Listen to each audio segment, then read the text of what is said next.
Good day to you, ex-communists, and welcome to the oddly named Operation Bustard Particulates. Do I have a pun centered on the mission name? No, it defies punning.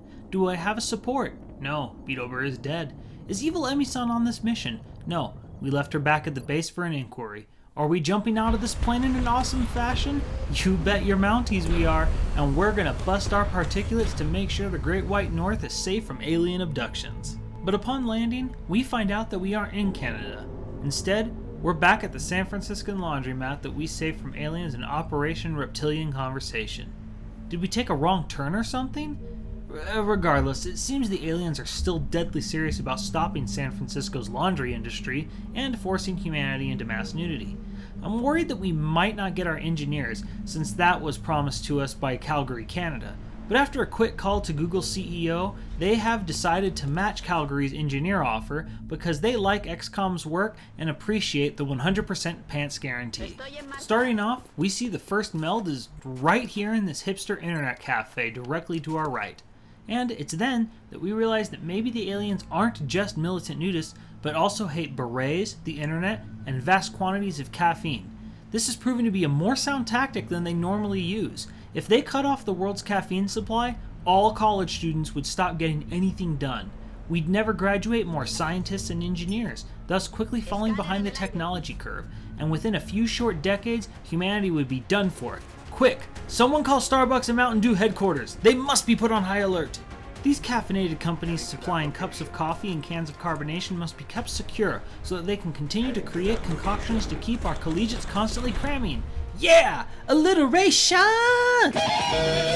We find a flock of floaters just lounging outside the cafe, using the Wi-Fi but not actually paying for anything, like the non-contributing zeros they are. They take exception to us standing there, silently judging them with our eyes, so they try to confront us, only for Gemini Spark to confront them with his shiny new railgun. Well, maybe the railgun isn't that shiny, but the particle effect the railgun shoots is. And isn't that all that matters? The other floater, in his shame for resorting to Wi-Fi thievery, hides behind these bushes. But our new rookie, Shiosk, is a proud supporter of hipster internet cafes everywhere, and shows this floater just how scathingly he disapproves of his activities. And with that kill, he earns his designation. Say hello to 12 Shiosk, which is a designation that perfectly suits Shiosk's hipster tendencies. 12 was a big hit in the indie scene, but underappreciated overall. Shiosk will wear it with pride until everyone else starts liking it. Then he'll complain about how 12's gone corporate and his designation was 12 before it was a complete sellout. The team of veterans, Jimmy, DJ Sucre, and Gemini Spark, take to the roof, while Citrus leads the two rookies down through the bowels of the hipster cafe. Gemini sparks the other meld canister down the alley, and Jimmy throws her battle scanner just to make sure it's not a trap. We see no aliens, so it should be no problem to move Gemini up and whoops! Seems we found some of the militant nudists watching the laundromat from the other roof. They learned it was unwise to wait for us in the laundromat. That's where we would expect them to be. Clever little streakers. DJ Sucre suppresses the one sectoid who remained on the roof, and it stays put. But that just lets Jimmy pop a few caps in its melon head. And, I created an extra laser pistol, but forgot to give it to Jimmy. Oh well, I'm sure that won't come back to bite me in the keister.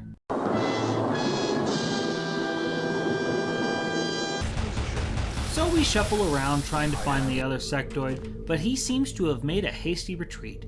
So I feel pretty safe sending out the other rookie, One Boot, over to capture the meld. But that's when everyone's favorite Hug Boss decide to show up. Jimmy connects with her pistol, but because it's just a normal pistol, it doesn't do enough damage to kill the floating mass of tentacles. Normally I'd prefer to just expose the squids like sectoids with Jimmy's battle scanner, but I have already used both scans to scout out enemy positions, so we need to do this traditionally and stick together. But there is still a solitary, lonely, naked sectoid around that cramps our style. So I send Citrus out into the open to goad the sectoid to reveal its location with an overwatch shot.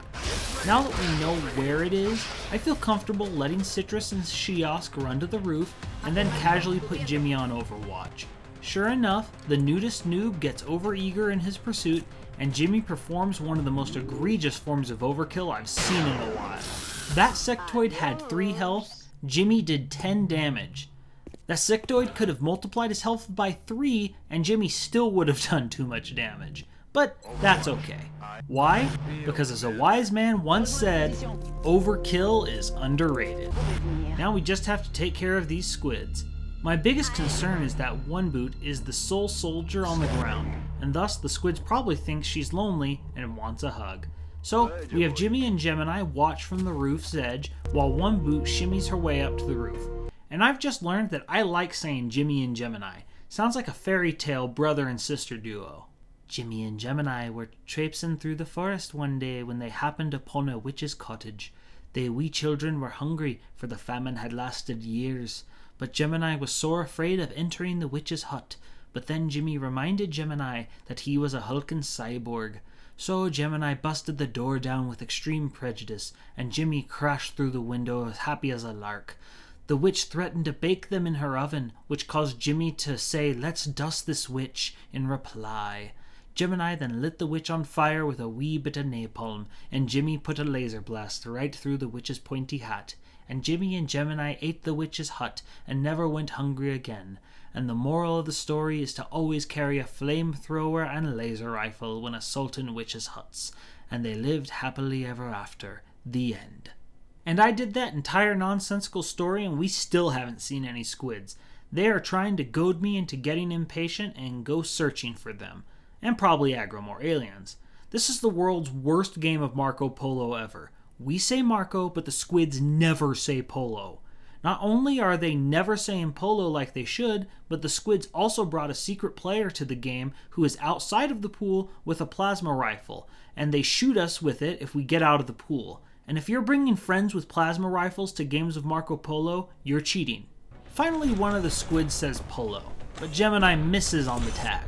The squid then is feeling pretty good about itself, gets cocky, but quickly finds out that when Jimmy plays Marco Polo, she plays for keeps. Next turn, the other squid finally shows itself, and Gemini, after seeing Jimmy display proper technique, shoots the seeker. "You shouldn't have said Polo, you tentacle-faced son of a squid." With the squids gone, it's time to get out of the pool. And something is definitely backwards with that statement. Now, I've heard rumblings back in the laundromat, so it's time to get on its roof. The sounds have been coming from this back corner, so I moved Gemini, Sucre, and Chiosk in that direction, while moving Jimmy, Citrus, and One Boot to the other. I dropped Sucre and Chiosk down and planned to open the door, flush the aliens to the other side of the laundromat, and have the rest of the team drop down to sandwich the aliens and crunch them like a garbage compactor.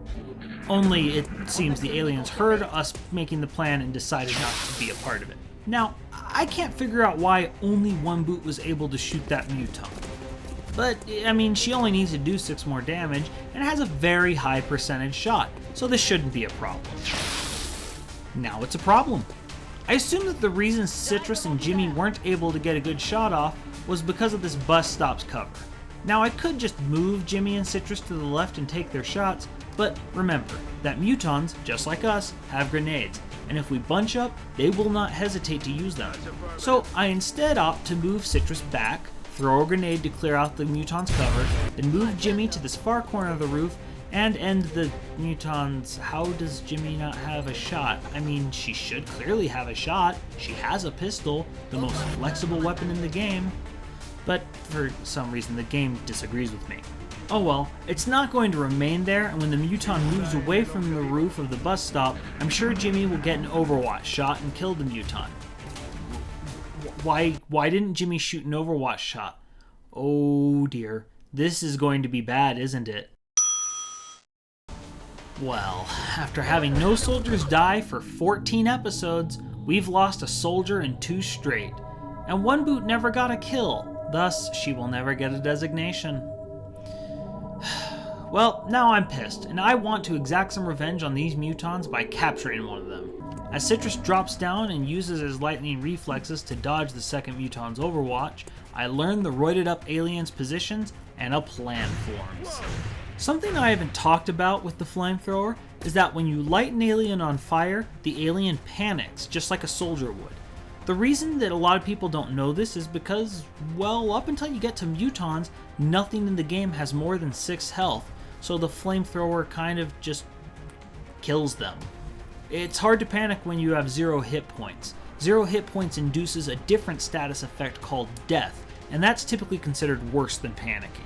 Sadly, Gemini doesn't have enough movement to get close to the Muton because of all these washing machines that are in the way.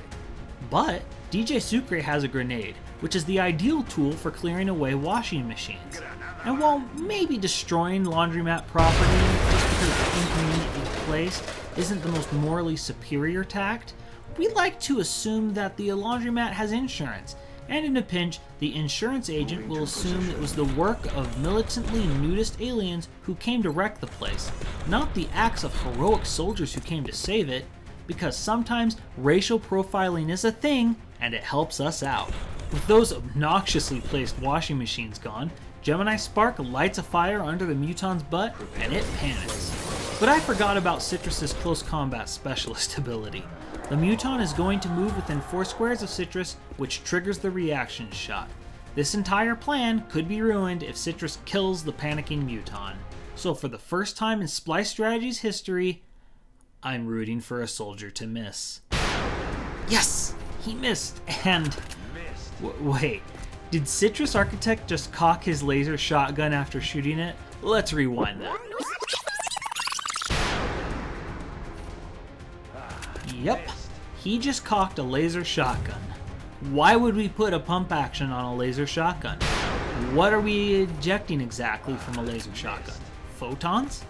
Did we get transported to the Mass Effect 2 universe and we need to eject a heat sink? Is Citrus doing it just to look cool? Nope, clearly he pumped it. These things actually have a pump action. I need to talk to R&D and find out why they are putting pump actions on things that clearly don't need them. Regardless, Citrus did the right thing and missed. Maybe he just wanted to scare the Muton further. Oh well. He's still going to avenge One Boot's death and kill her murder, with more unnecessary pump actions. On the next turn, we show off one of our favorite recipes that we like to call Muton Rendition. Step 1, marinate the Muton in fire and fear.